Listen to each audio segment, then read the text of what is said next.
কেউ যেন বিশৃঙ্খলা না হয়, গণতন্ত্রের যে রায় সেটা মেনে নিয়ে যাতে সবাই হাসি মুখে বিদায়। জয় শ্রীরাম, জয় জয় শ্রীরাম। ভারত মাতা কি জয় শ্রীরাম। ভারত মাতা কি জয় শ্রীরাম।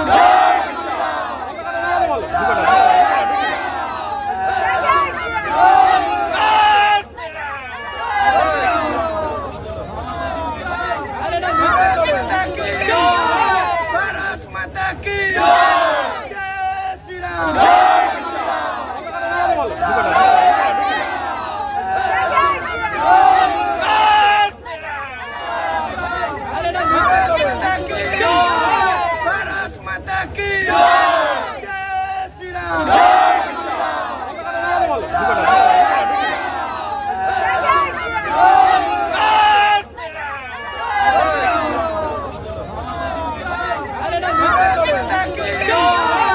ভারত মাতা কি জয় শ্রীরাম।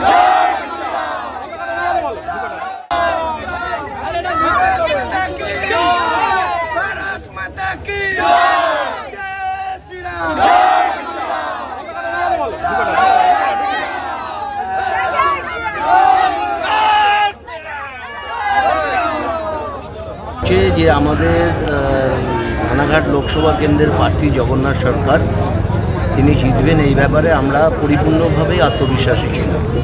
এ নিয়ে আমাদের কোনো সংশয় ছিল না। আমাদের সংশয় ছিল যে মার্জিনটা আমরা কথা বাড়াতে পারবো, আমাদের টার্গেট আরও বেশি ছিল, সেই তুলনায় একটু কমে গেল। তো এটা সারা ভারতবর্ষের ক্ষেত্রে বিজেপির ক্ষেত্রে একটু হতাশার ফল হয়েছে এখনও পর্যন্ত আমরা যা ইনফরমেশন পাচ্ছি। এবং আমাদের রাজ্যের ক্ষেত্রেও আমাদের ভারতীয় জনতা পার্টির যে আশা আমরা করেছিলাম সেই আশা আমাদের পরিপূর্ণ হয়নি। কেন হয়নি সেটা আমাদের রাজ্য নেতৃত্ব বিশ্লেষণ করবে, আমরা আত্মচর্চা করব এবং তার পরবর্তীতে যাতে আমাদের লড়াইটা আমরা বাড়াতে পারি সেটা নিশ্চয়ই আমরা দেখব। কিন্তু কেন আমরা আমাদের এই বিপর্যয়টা হলো, মানে যতটা আশা করেছিলাম ততটা পেলাম না, সেটা আমাদের অ্যানালাইসিস করে বের করতে হবে। আর জগন্নাথ সরকার এখানে জিতেছে মূলত জগন্নাথ সরকার গত 5 বছর সময়কালের মধ্যে তিনি মানুষের সাথে যেভাবে মিশেছেন, একজন এমপি হিসাবে যেভাবে উন্নয়ন করেছেন, মানুষের দৃষ্টি আকর্ষণ করেছেন আর প্রতিটা কার্যকর্তা প্রাণপণ দিয়ে খেটেছিলেন। ফলে আমাদের কিছুটা হলেও বিপর্যয় হয়েছে। কারণ আমরা লাস্ট পার্লামেন্ট ইলেকশনে 2.5 লাখের কাছে ভোটে জিতেছিলাম, সেখানে আমরা এবারে 1 লক্ষ ভোটের কাছে আমরা জিতছি। যেহেতু হাওয়াটা একটু অন্যরকম ঘুরে গেছে, ফলে আমাদের এখানে একটু ঘুরে গেছে। তবে আমরা আশাবাদী, আমরা যে জায়গায় ছিলাম আগামী দিনে তার থেকে আরও ভালো জায়গায় যেতে পারবো কাজের মাধ্যমে, উন্নয়নের মাধ্যমে। 4 লাখ কি পার হবে? আজকে যে গণনা হয়েছে না, এই আজকে যে গণনা হয়েছে সেটা 4 লাখ পার হওয়ার কোনো জায়গা নেই, কারণ একদম শেষ প্রান্তে আমরা চলে এসেছি। গণনা প্রায় শেষ এবং সেটা বোধহয় ঘোষণা হয়ে গেছে, প্রায় লক্ষাধিক ভোটের কাছে আমরা জিতছি। ভারত মাতা কি জয় শ্রীরাম। ভারত মাতা কি জয় শ্রীরাম।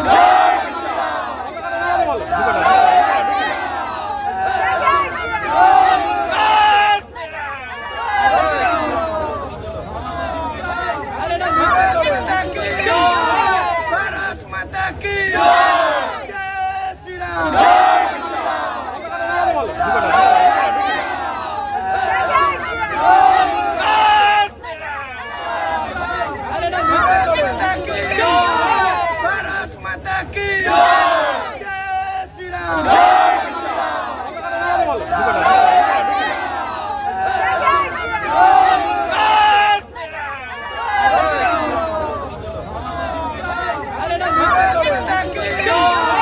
ভারত মাতা কি জয় শ্রীরাম।